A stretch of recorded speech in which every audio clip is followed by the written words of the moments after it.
A Bíblia Sagrada, versão Almeida século 21. Epístola de Paulo aos Filipenses. Capítulo 1. Paulo e Timóteo, servos de Cristo Jesus, a todos os santos em Cristo Jesus que estão com os bispos e diáconos em Filipos. Graça a vós e paz da parte de Deus nosso Pai e do Senhor Jesus Cristo. Dou graças ao meu Deus todas as vezes que me lembro de vós, fazendo sempre súplicas por todos vós, em todas as minhas orações, com alegria, em razão da vossa cooperação na causa do Evangelho, desde o primeiro dia até agora. E estou certo disto: aquele que começou a boa obra em vós irá aperfeiçoá-la até o dia de Cristo Jesus. É justo que eu me sinta assim a respeito de todos vós, pois estáis em meu coração, já que todos sois participantes comigo da graça, tanto nas minhas prisões quanto na defesa e na confirmação do Evangelho. Deus é testemunha de que tenho saudades de todos vós, com a eterna misericórdia de Cristo Jesus. E peço isto em oração, que o vosso amor aumente cada vez mais no pleno conhecimento e em todo entendimento, para que aproveis as coisas superiores,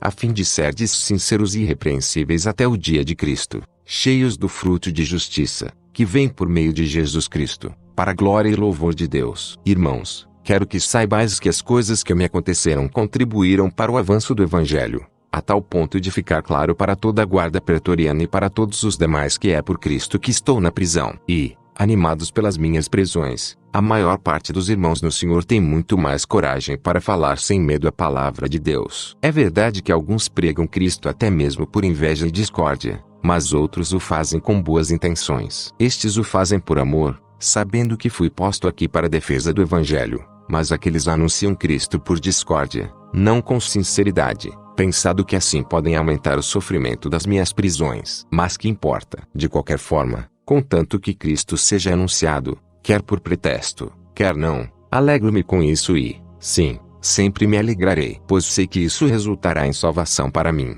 pela vossa súplica e pelo socorro do Espírito de Jesus Cristo, segundo a minha intensa expectativa e esperança de que em nada serei decepcionado. Pelo contrário, com toda a ousadia, tanto agora como sempre, Cristo será engrandecido no meu corpo, seja pela vida, seja pela morte. Pois para mim o viver é Cristo, e o morrer é lucro. Mas, se o viver no corpo resulta para mim em fruto do meu trabalho, não sei então o que escolher. Sinto-me, porém, pressionado de ambos os lados, tendo desejo de partir e estar com Cristo, pois isso é muito melhor. Todavia, por vossa causa, acho mais necessário permanecer no corpo. E, tendo esta confiança, sei que ficarei e permanecerei com todos vós para vosso desenvolvimento e alegria na fé, para que cresça o motivo de vos orgulhardes em Cristo Jesus por minha causa, pela minha presença de novo entre vós. Somente portai-vos de modo digno do Evangelho de Cristo, para que, quer eu vá e vos veja, quer esteja ausente, ouça acerca de vós que permaneceis firmes num só espírito,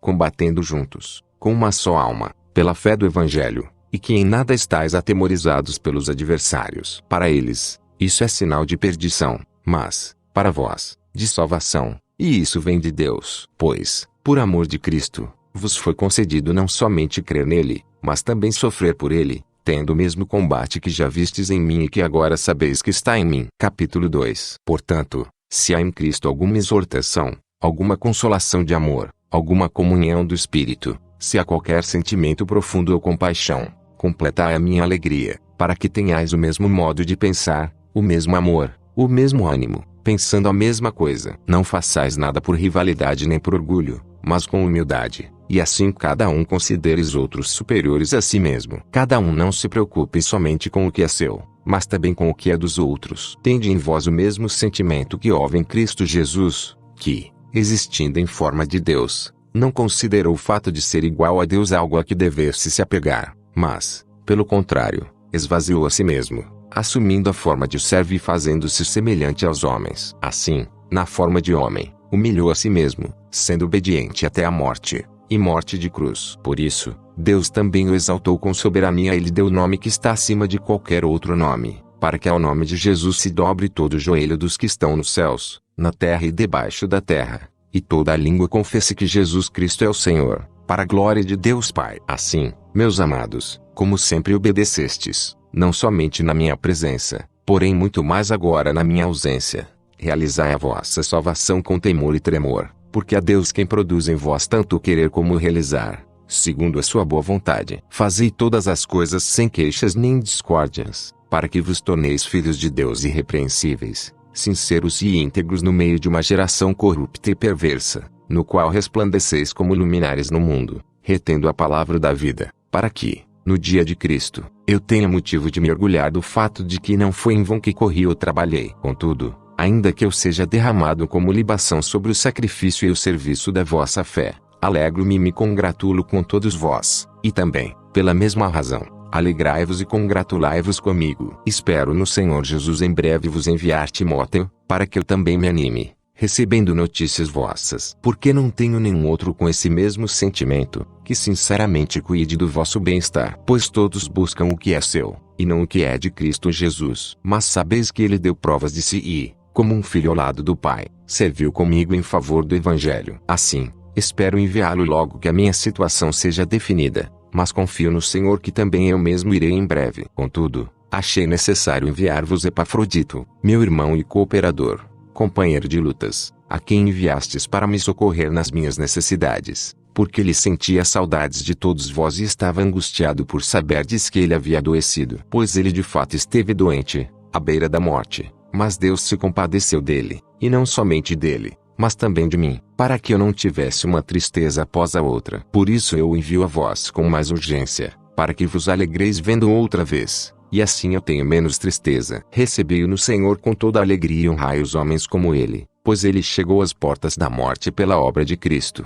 arriscando a vida para suprir-me o que faltava do vosso serviço. Capítulo 3. Meus irmãos, quanto às outras coisas, alegrai-vos no Senhor. Para mim não é difícil escrever-vos as mesmas coisas, e isso vos dá segurança. Tomai cuidado com esses cães, cuidado com os maus obreiros, cuidado com a falsa circuncisão. Porque nós é que somos a circuncisão, nós, os que servimos a Deus em espírito, e nos orgulhamos em Cristo Jesus, e não confiamos na carne. Se bem que eu poderia até mesmo confiar na carne. Se alguém pensa que pode confiar na carne, muito mais eu, circuncidado no 8º dia, da descendência de Israel, da tribo de Benjamim, hebreu de hebreus. Quanto à lei, fui fariseu. Quanto ao zelo, persegui a igreja. Quanto à justiça que há na lei, eu era irrepreensível. Mas o que para mim era lucro, passei a considerar perda, por amor de Cristo. Sim, de fato também considero todas as coisas como perda, comparadas com a superioridade do conhecimento de Cristo Jesus, meu Senhor,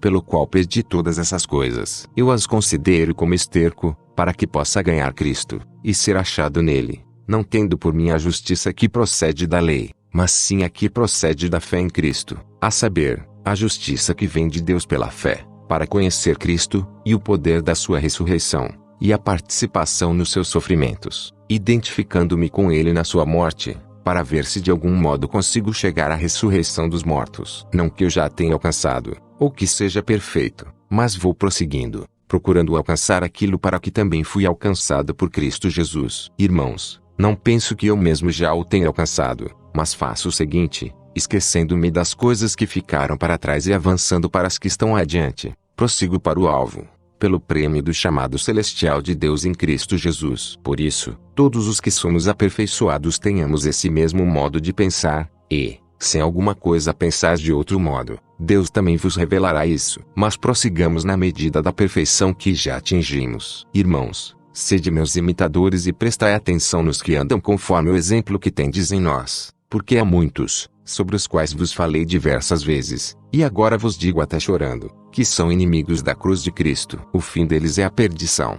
o Deus deles é o estômago, e a glória que eles têm baseia-se no que é vergonhoso. Eles se preocupam só com as coisas terrenas. Mas a nossa pátria está no céu, de onde também aguardamos um Salvador, o Senhor Jesus Cristo, que transformará o corpo da nossa humilhação, para ser semelhante ao corpo da sua glória, pelo seu poder eficaz de sujeitar a si todas as coisas. Capítulo 4. Portanto, meus irmãos, a quem amo e de quem tenho saudades, minha alegria e coroa, permanecei assim, firmes no Senhor. Amados, suplico a Evódia e a Sintique que entrem em acordo no Senhor. E peço também a ti, meu verdadeiro companheiro, que as ajudes, pois trabalharam comigo no Evangelho, junto com Clemente e com meus outros cooperadores, cujos nomes estão no livro da vida. Alegrai-vos sempre no Senhor, e digo outra vez, alegrai-vos. Seja a vossa bondade conhecida por todos os homens. O Senhor está perto. Não andeis ansiosos por coisa alguma, pelo contrário, Sejam os vossos pedidos plenamente conhecidos diante de Deus por meio de oração e súplica com ações de graças, e a paz de Deus, que ultrapassa todo entendimento, guardará o vosso coração e os vossos pensamentos em Cristo Jesus. Quanto ao mais, irmãos, tudo o que é verdadeiro, tudo o que é honesto, tudo o que é justo, tudo o que é puro, tudo o que é amável, tudo o que é de boa fama, se há alguma virtude, e se há algum louvor, nisso pensai. O que aprendestes, recebestes, ouvistes e vistes em mim, tudo isso praticai, e o Deus de paz estará convosco. Alegro-me muito no Senhor por terdes finalmente renovado o vosso cuidado para comigo, do qual na verdade estavais lembrados, mas vos faltava a oportunidade. Não digo isso por causa de alguma necessidade, pois já aprendi a estar satisfeito em todas as circunstâncias em que me encontre. Sei passar necessidade e sei também ter muito. Tenho experiência diante de qualquer circunstância em todas as coisas, tanto na fartura como na fome, tendo muito ou enfrentando escassez. Posso todas as coisas naquele que me fortalece. Todavia, fizestes bem em participar da minha aflição. Sabeis, ó Filipenses, que, no princípio do Evangelho, quando parti da Macedônia, nenhuma igreja se comunicou comigo quanto a dar e receber, mas somente vós, pois, enquanto eu ainda estava em Tessalônica, supristes as minhas necessidades, não só uma vez, mas duas. Não que eu procure doações, mas procuro fruto que amplie o vosso crédito. Mas tenho tudo, até em excesso, tenho amplos suprimentos, depois que recebi de Epafrodito o que enviastes, como aroma suave e como sacrifício aceitável e agradável a Deus. O meu Deus suprirá todas as vossas necessidades, segundo sua riqueza na glória em Cristo Jesus. Ao nosso Deus e Pai seja dada a glória pelos séculos dos séculos. Amém. Cumprimentar cada um dos santos em Cristo Jesus. Os irmãos que estão comigo vos cumprimentam. Todos os santos vos cumprimentam, principalmente os da casa de César. A graça do Senhor Jesus Cristo esteja com o vosso espírito. O presente audiobook não tem qualquer motivação ou intuito comercial. Tem apenas como objetivo ajudar a muitas pessoas, especialmente aqueles que têm deficiência visual, analfabetismo ou outras dificuldades de leitura. Por sua vez, tem como intuito, igualmente, ser uma ferramenta, não comercial, para a evangelização. Que Deus o abençoe. Só lhe deu glória.